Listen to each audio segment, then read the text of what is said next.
उहाँहरूसँग परिचय गर्न चाहन्छु। नीना श्रेष्ठजी जो शानको आमा हुनुहुन्छ,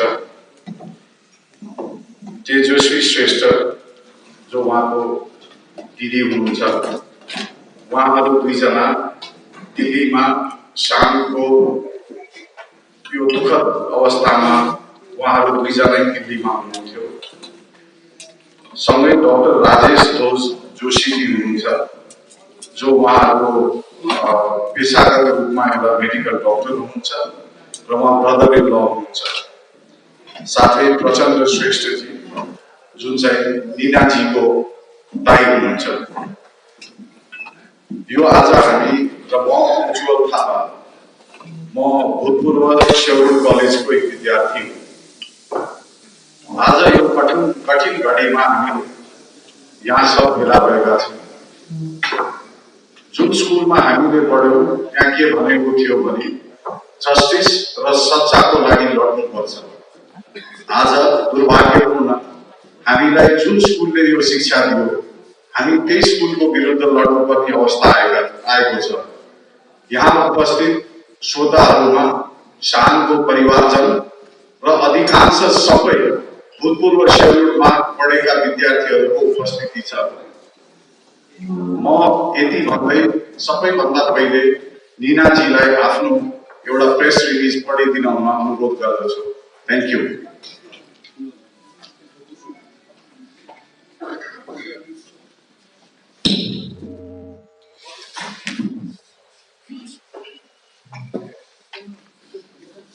I am Neena Shrestha.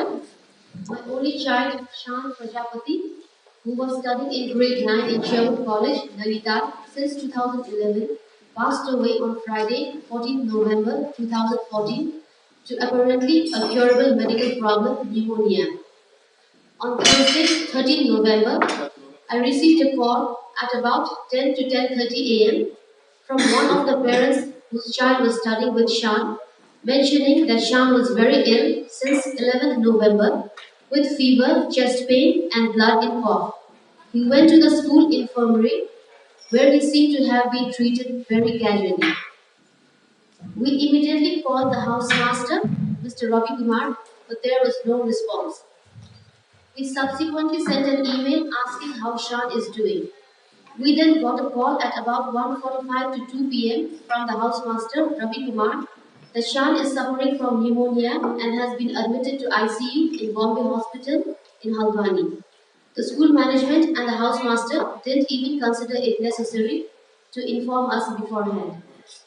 We asked the school for the physician's number so that our family doctor could coordinate. They shared a number which turned out to be that of an orthopedic doctor, Dr. Mishra. Later, this Dr. Mishra gave us Dr. Paramjit Rao's number, who was a physician.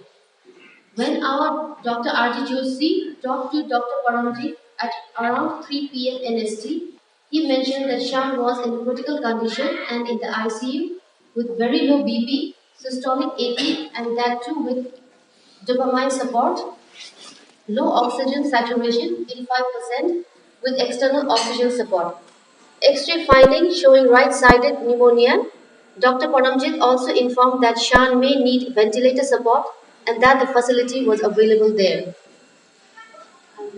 Again at 6:45 p.m., Dr. Paramjit informed some improvement in BP with systolic 100. At 8 p.m., Mr. Amandip Sandhu, the principal, called us to say that it would be better if Shaan were shifted to Delhi for better medical help. We were skeptical in the beginning. Later, we clearly told Mr. Sandhu that we will give them permission only if the ambulance is well equipped, with ventilator, with medical facilities, and qualified doctor. We also discussed with him for possibility of arranging air ambulance, which he said was not possible. Dr. Paramjit informed Dr. R.D. Joshi at about 9:30 p.m. that as Shaan's condition was deteriorating, he has to be ventilated. Dr. R.D. Joshi gave him the permission to do so. Dr. Mishra informed Dr. R.D. Joshi that they have arranged for a fully equipped ambulance having ventilator and a qualified doctor to accompany him during the transfer. At At 1 to 1:30 a.m. on 14th November, we got a call from Mr. Sandhu saying that Shaan is being shifted in an ambulance which came from Bareilly to Max Hospital in Fatehpur, New Delhi. He even claimed that they would reach Delhi in 45 hours as there is a separate lane for ambulance. When we asked for the doctor's number, Mr. Sandhu forwarded Vijendra's number. We tried contacting Vijendra several times, but there was no response or his cell would be switched off. Later at 4 to 4:30 a.m., we got through to Vijendra's number. He didn't know how to speak in English, and when asked, he said he is the technician in the ambulance. Then we told Mr. Sandhu that we don't think Vijendra is a doctor. He said he will confirm and let us know. Later, he called back and mentioned that Vijendra is not a doctor but is trained to handle such cases. When we called him again at 4:48 a.m., Vijendra mentioned that Shaan has a heart attack and that there is a doctor attending Shaan who is giving him CPR and medication. When we insisted that we would like to speak to the doctor, he kept saying that the doctor wouldn't be able to speak as Shaan is critical. He further mentioned that it would take 3 hours more for them to reach Delhi. At 7 a.m., we called Vijendra again and he mentioned that they will still take 1.5 hours more to reach Delhi and that they have taken a halt for some time. At around 10 a.m. NST, we received a call from Mr. Sandhu informing us that Fortis Hospital had declared him brought dead. He informed us that he was being taken now to Apollo Hospital, where also a death certificate was refused to be issued. Later, he was transferred to Kailash Hospital in Noida. Upon our arrival in Kailash Hospital, Noida, when we confronted the school management that there was no doctor present in the ambulance, we even called Vijendra in presence of Mr. Sandhu. The driver answered the call and mentioned that Vijendra is not around. Even the infirmary attendant in the ambulance, Suresh, admitted that he has no medical knowledge. This clarifies that neither Vijendra nor Suresh, who were in the ambulance, were capable of handling critical medical cases. Some of the questions we now have are when Shaan went to the school infirmary and said he is not feeling well and couldn't sleep for 2 consecutive days due to breathing difficulty, why wasn't immediate action taken and why was the family in Kathmandu not informed?